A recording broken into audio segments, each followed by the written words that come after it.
سوچئے اگر ایک بڑا جہاز جس میں سینکڑوں مسافر سوار ہوں اچانک غائب ہو جائے اور کسی کو یہ نہ پتہ چلے کہ وہ کہاں گیا۔ یہی ہوا فلائٹ MH370 کے ساتھ۔ یہ جہاز 8 مارچ 2014 کو ملیشیا کے شہر کوالالمپور سے بیجنگ کے لیے روانہ ہوا، لیکن یہ اپنی منزل پر کبھی نہ پہنچ سکا اور آج تک اس کا کوئی مکمل سراغ نہیں مل سکا۔ اس جہاز میں 239 لوگ سوار تھے، جن میں بچے، بوڑھے اور جوان شامل تھے۔ ان کے خاندان آج بھی انتظار کر رہے ہیں کہ کبھی کوئی خبر ملے گی۔ اس واقعے نے پوری دنیا کو ہلا کر رکھ دیا۔ ماہرین، سائنسدان اور حکومتیں سب حیران رہ گئے کہ آج کی جدید دنیا میں ایک جہاز کیسے غائب ہو سکتا ہے۔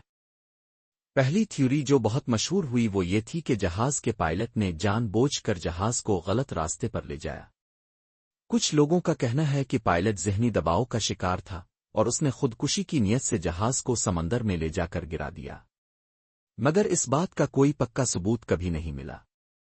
دوسری تھیوری یہ تھی کہ جہاز کو کسی نے ہائی جیک کر لیا، یعنی کسی دہشت گرد گروپ نے جہاز پر قبضہ کیا اور اسے کسی خفیہ مقام پر اتار لیا۔ کئی رپورٹس میں کہا گیا کہ جہاز نے اپنا راستہ بدلا اور کئی گھنٹے مزید اڑا، لیکن اس کے بعد وہ کہاں گیا یہ کوئی نہیں جانتا۔ تیسری تھیوری کے مطابق جہاز میں آگ لگ گئی یا کسی تکنیکی خرابی کی وجہ سے رابطہ ختم ہو گیا۔ پائلٹوں نے جہاز کو محفوظ مقام پر لے جانے کی کوشش کی لیکن وہ ناکام ہو گئے۔ یہ بھی کہا گیا کہ جہاز خودکار نظام پر چلتا رہا اور آخر کار ایندھن ختم ہونے پر سمندر میں گر گیا۔ کچھ لوگوں کا ماننا ہے کہ اس واقعے میں کسی بڑی طاقت کا ہاتھ ہے، یعنی شاید کسی ملک نے خفیہ طور پر جہاز کو مار گرایا یا اسے قبضے میں لے لیا۔ لیکن سوال یہ پیدا ہوتا ہے کہ اگر ایسا ہوا تو اب تک اس کی کوئی خبر سراغ کیوں نہیں ملا؟ ایک اور حیران کن تھیوری یہ بھی ہے کہ جہاز کسی دوسرے سیارے یا کسی اور دنیا میں چلا گیا۔ یہ بات سننے میں عجیب لگتی ہے، مگر کچھ لوگ مانتے ہیں کہ شاید کسی خلائی مخلوق نے جہاز کو اٹھا لیا یا کوئی غیر معمولی واقعہ ہوا۔ البتہ اس تھیوری کی کوئی سائنسی بنیاد نہیں ہے۔ جہاز کا آخری سگنل بحر ہند کے جنوب میں ملا۔ اس مقام پر کئی ممالک نے بڑے پیمانے پر تلاش کی لیکن صرف چند ملبے کے ٹکڑے ہی مل سکے، وہ بھی سینکڑوں کلومیٹر دور ساحلوں پر آ کر لگے۔ ان ٹکڑوں سے یہ تو اندازہ ہوا کہ جہاز تباہ ہو گیا، مگر مکمل کہانی پھر بھی راز ہی رہی۔ یہ حادثہ اس لیے بھی خاص ہے کیونکہ آج کے جدید دور میں ہر جہاز کا ٹریک رکھا جاتا ہے، لیکن MH370 اس طرح غائب ہوا کہ جدید ٹیکنالوجی بھی اس کا سراغ نہ لگا سکی۔ یہ بات دنیا بھر کے ماہرین کو پریشان کرتی رہی۔ آج بھی کئی خاندان ایسے ہیں جو اس امید میں زندہ ہیں کہ شاید ان کا پیارا کبھی واپس آ جائے یا کم از کم ان کے ساتھ کیا ہوا اس کی سچائی سامنے آ جائے۔ ان کے دکھ اور انتظار کی کہانی دل کو چھو لینے والی ہے۔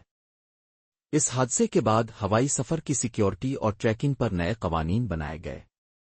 اب ہر جہاز پر زیادہ بہتر ٹریکنگ ڈیوائسز لگائی جاتی ہیں تاکہ ایسا واقعہ دوبارہ نہ ہو۔ لیکن سوال یہ ہے کہ کیا ہم آئندہ بھی ایسی پراسرار گمشدگیوں کو روک پائیں گے؟ جہاز کی گمشدگی پر بنی ڈاکیومنٹریز اور رپورٹس آج بھی لوگوں کی توجہ حاصل کرتی ہے، کیونکہ اس واقعے میں وہ سب کچھ ہے جو ایک پراسرار کہانی میں ہوتا ہے: غائب ہونے والے لوگ، ان کہی سچائیاں اور جواب طلب سوالات۔ کچھ ماہرین کا کہنا ہے کہ شاید ہم کبھی مکمل سچ نہیں جان سکیں گے، کیونکہ سمندر اتنا وسیع ہے اور اتنی گہرائی میں کچھ تلاش کرنا بہت مشکل ہے، اور اگر کچھ بچا بھی ہو تو شاید وہ وقت کے ساتھ تباہ ہو چکا ہو۔ یہ واقعہ ہمیں یاد دلاتا ہے کہ چاہے ہماری ٹیکنالوجی کتنی بھی ترقی کر جائے، قدرت کے سامنے ہم کتنے بے بس ہیں۔ ایک پل میں سب کچھ بدل سکتا ہے اور دنیا حیران رہ جاتی ہے۔ آخر میں یہ سوال ہمیشہ ہمارے دلوں میں رہے گا کہ فلائٹ MH370 کے ساتھ اصل میں کیا ہوا؟ کیا ہم کبھی اس کا جواب پا سکیں گے؟ آئیے معمہ ہمیشہ کے لیے ایک راز بن کر رہ جائے گا۔